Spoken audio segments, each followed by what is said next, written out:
Welcome to this brief introduction of heart murmurs.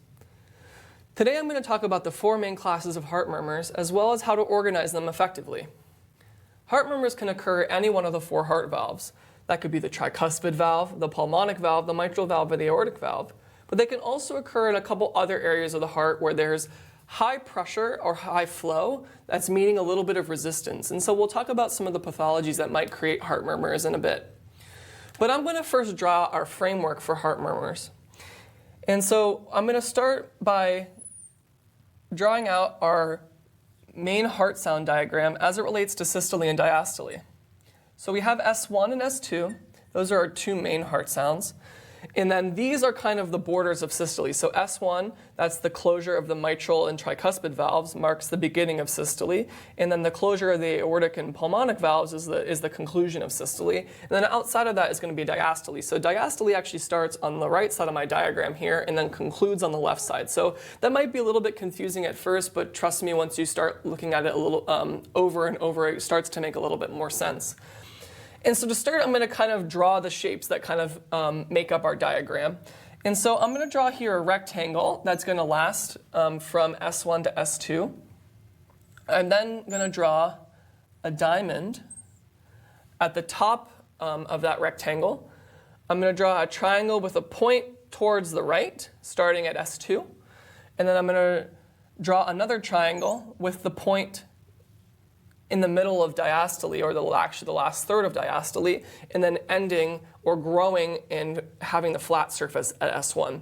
So you should have two triangles, one rectangle, and one diamond. And these represent the four main categories of heart murmurs. The first one is going to be our systolic ejection murmurs. The next is going to be our holosystolic murmurs. This triangle is going to be our diastolic decrescendo murmurs. And then this triangle is going to be our diastolic crescendo murmurs.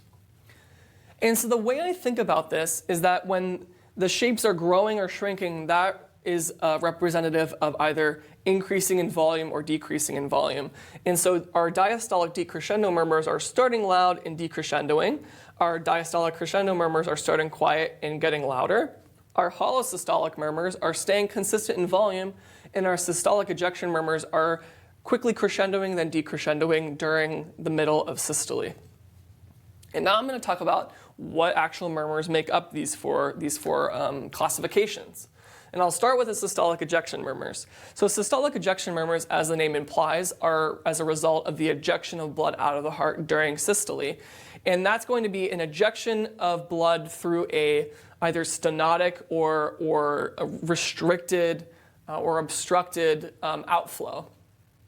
So there's kind of three main outflows that I want to talk about. The one being the aortic valve, which is our main outflow from the left ventricle to the systemic circulation. We have our pulmonic valve, but we also have our left ventricular outflow tract.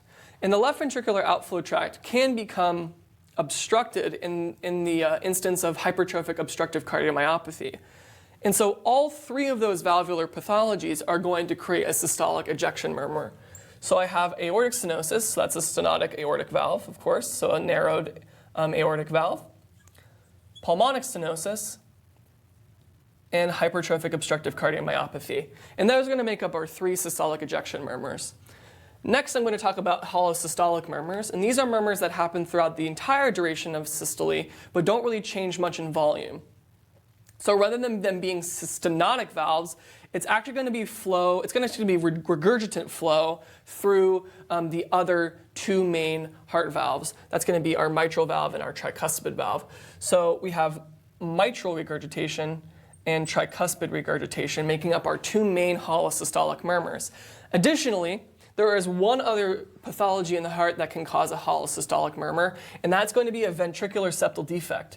So if you have you have high pressure in the left ventricle and a septal defect in your ventricle, you can cause flow from left to right, and that will cause a holosystolic murmur. Then we're going to move on to our diastolic crescendo murmurs. So that's going to happen in late systole as the atria are contracting and emptying blood into the ventricles.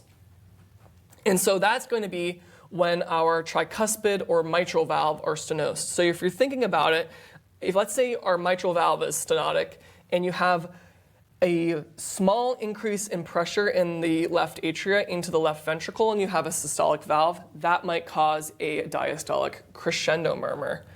So that's going to be mitral stenosis, or MS, or tricuspid stenosis, TS.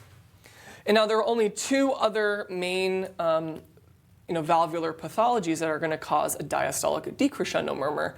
So that is when you have high pressure in either the pulmonary artery or the aorta, and you have a quickly decreasing pressure in either the left or the right ventricle.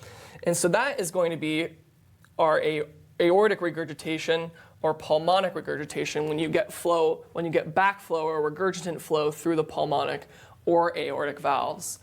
And so here is our main organizational diagram for all of the major heart murmurs. And now I want you to be able to draw this diagram and not only draw it, but also understand why each of these valvular pathologies fits into that specific category. And so for the brief remaining minutes of the talk, I'm going to talk about auscultatory areas and how you can actually hear for these heart murmurs.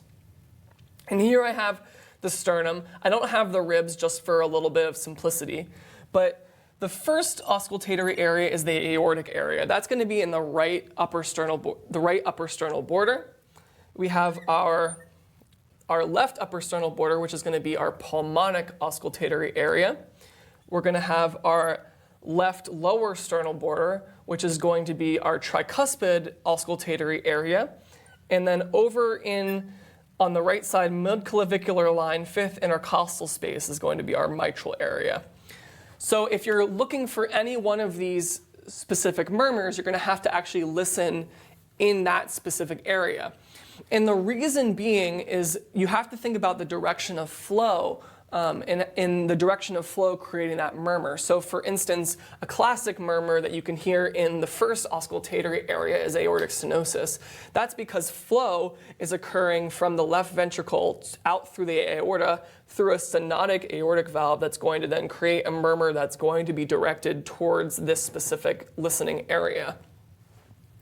Additionally, if you have, for instance, mitral stenosis, you're going to have flow from the left atria to the left ventricle, which can be heard well in the fourth auscultatory area.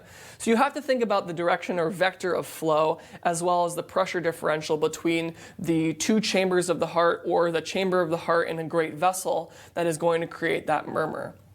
So I hope this organizational diagram was helpful, and I hope my explanation of all of the different heart murmurs was helpful in your learning. Continue to draw this diagram and kind of understand the physiology behind it, and I hope that you will be able to master the heart murmurs as well. Thanks for watching.